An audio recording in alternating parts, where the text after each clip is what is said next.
Moi, je suis Amel, on me connaît plus sous le nom de Amel Bent. Je suis chanteuse, j'ai 37 ans. Je suis maman, femme, épouse, artiste.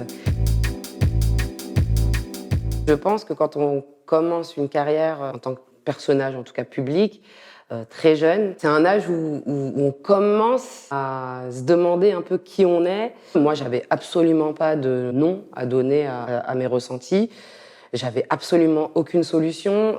Je ne savais pas si on avait le droit d'en parler, pas le droit, que ce soit dans l'intime comme en tant que personnalité publique. Et déjà, je pense que juste de ne pas en parler, c'était la plus grande des barrières. J'ai fait cette rencontre avec l'équipe Maybelline et le programme Bref Together.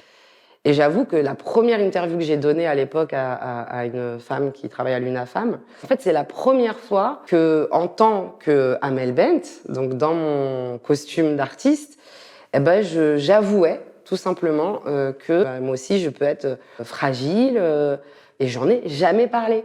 Et encore moins en tant qu'Amel Bent. Et ça m'a fait un bien. En fait, j'ai libéré ma propre parole.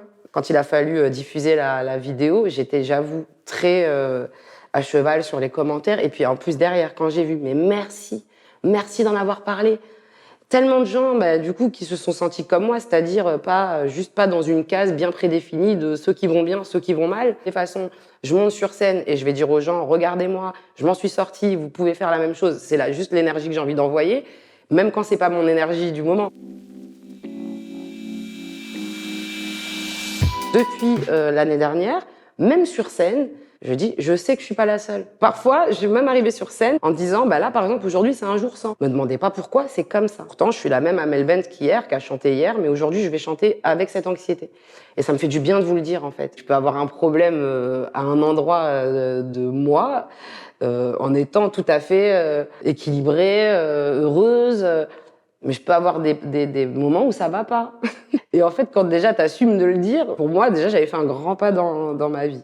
Peu importe qui tu es, tu as le droit à un moment de ta vie pour comprendre, pour trouver des solutions et pour aller mieux, tu as le droit d'être pas bien.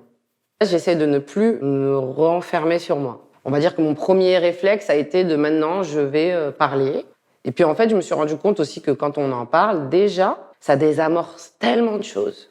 Il faut pas toujours se dire il y a pire que soi. Chacun son chemin, chacun ses problématiques. Parfois on dit ouais mais lui attends il a tout. Oui il a tout mais est-ce qu'il avait les mêmes armes au départ que toi? S'il y a un souci, si on le ressent, il faut essayer de se comprendre, prendre le temps et surtout pas camoufler en se disant voilà. Ça aussi je pense que c'est important. C'est d'assumer aussi qu'il y a un truc qui va pas. C'est pas grave, c'est pas la fin du monde.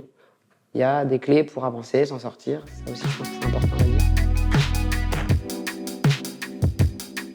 J'ai accepté d'être ambassadrice de Bref Together parce que je sentais que c'était aussi le moment de libérer ma parole et du coup la parole autour de sujets qui le nécessitent grandement et de plus en plus.